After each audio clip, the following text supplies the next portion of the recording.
વડોદરાથી લુણાવાડા આવતી એસટી બસના ચાલકે 45 લોકોના જીવ નાખ્યા જોખમમાં। જોઈ લો સરકારી બસના ચાલકોની બેદરકારી।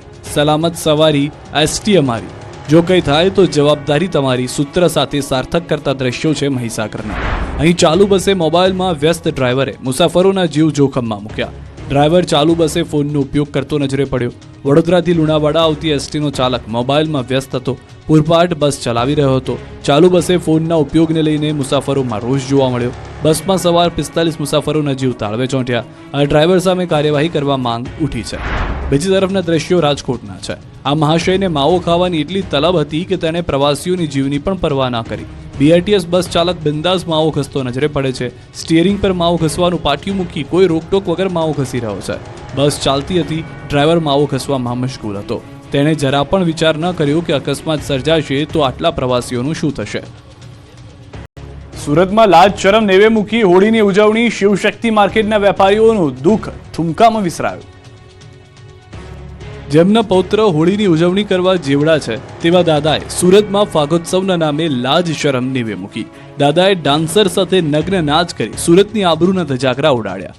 હજુ તો શિવશક્તિ માર્કેટમાં આગની ઘટનાના ઘા પણ રૂઝાયા નથી ત્યાં કેટલાક ટેક્સટાઇલના વેપારીઓએ સંવેદના મરીજ પરવારી હોય એ રીતે કેટલાક સ્થળોએ ડાન્સરો બોલાવી નગ્ન નાચનું આયોજન કર્યું। અમુક સંસ્થા દ્વારા હોળીની ઉજવણી અંતર્ગત ફાગોત્સવના નામે દેશી ઠુમકા માર્યા। દ્રશ્યમાં જોઈ શકાય છે કે એક સ્ટેજ પર લલના અશ્લીલ નાચ કરી રહી છે, જેની સાથે માંડ પોતાના પગ પર ઊભા રહી શકતા દાદાની ઉંમરનો વ્યક્તિ ઠુમકા મારી રહ્યો છે। ચામડી લચી પડી છે પરંતુ દાદાનો જોશ હાઈ છે। લલના સાથે ફાક ગીતો પર એવો બીભત્સ ડાન્સ કર્યો કે જોનારાઓની આંખો શરમથી ઝૂકી ગઈ। જ્યારે બીજા દ્રશ્યો તો સુરતની આબરૂનું જાણે ચીર હરણ કરી કાઢ્યું છે। કપડા બજારના વેપારીઓ ચારે બાજુ બેઠા છે, જેની વચ્ચે ફાક ગીત પર ડાન્સ કરતી મહિલા બીભત્સ ઇશારા કરતી જોવા મળી રહી છે। એક વ્યક્તિ સાથે ડાન્સ કરતા કરતા આ મહિલા તેના ખોળામાં પણ બેસી જાય છે।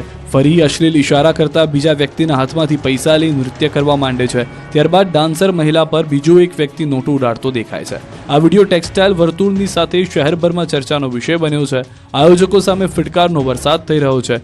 શિવશક્તિ માર્કેટના વેપારીઓનું દુઃખ ઠુમકામાં વિસરાયું છે। ઢોળાસામાં બે આંખલા વચ્ચે જામી પડી, ટ્રેક્ટર વચ્ચે નાખી છૂટા પાડ્યા। બે આંખલાઓએ ઢોળાસાની બજારને માથે લીધી। બજારની વચ્ચોવચ્ચ લગભગ 15 મિનિટ સુધી આંખલાઓ એવા ઝઘડ્યા કે નાસભાગ મચી ગઈ। ઢોળાસા ગામના રોડ વચ્ચે બે નંદીએ શક્તિ પ્રદર્શન કરતા લોકો ડરી ગયા હતા। રોડ પર ખૂટિયાઓએ બળદના પારખા કરતા લોકોના જીવ તાળવે ચોંટી ગયા હતા। જીવ બચાવવા ભાગમ ભાગ થઈ હતી। જ્યાં જ્યાં જગ્યા મળી ત્યાં લોકો આંખલાથી ડરીને છુપાયા। આંખલાઓએ લડતા લડતા એક રિક્ષાને પણ નુકસાન કર્યું। ભીષણ યુદ્ધ કરતા આંખલાને શાંત કરાવવા કોઈની હિંમત ન થઈ ત્યારે એક બહાદુરે આંખલાઓને છોડાવવા ગજબની ટેકનિક અપનાવી। ટ્રેક્ટર લઈને જ આંખલાઓની વચ્ચે કૂદ્યો। બંને આંખલાઓ વચ્ચે ટ્રેક્ટરથી દિવાલ બનાવી દેતા આંખલાઓ શાંત થઈ ગયા હતા।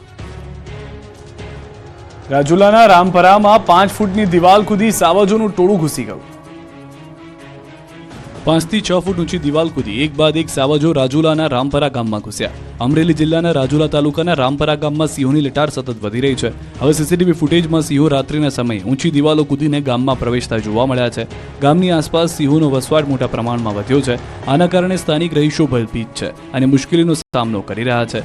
રાત્રિના સમયે ગામની શેરીઓમાં નીકળવું જોખમી બની ગયું છે। છેલ્લા કેટલાક દિવસોથી સિંહોએ રામપરા ગામને પોતાનું સામ્રાજ્ય બનાવી લીધું હોય તેવી સ્થિતિ સર્જાય છે। ગામના લોકોનું માનીએ તો ગામની શેરીઓમાં ગમે ત્યાં સિંહ સામે મળી જાય છે। લોકોને વાહન મૂકીને ભાગવું પડે છે। તેમણે વન વિભાગના ડીસીએફથી લઈને વન મંત્રી સુધી લેખિત અને મૌખિક રજૂઆત કરી છે, પરંતુ હજુ સુધી કોઈ કાયમી ઉકેલ મળ્યો નથી। લોકોની માંગણી છે કે વન વિભાગ ગામમાં વધુ કર્મચારીઓ મૂકે અથવા સિંહોને દૂર ખસેડવામાં આવે। સુરતમાં પોલીસના ડ્રેસમાં મહિલા કર્મી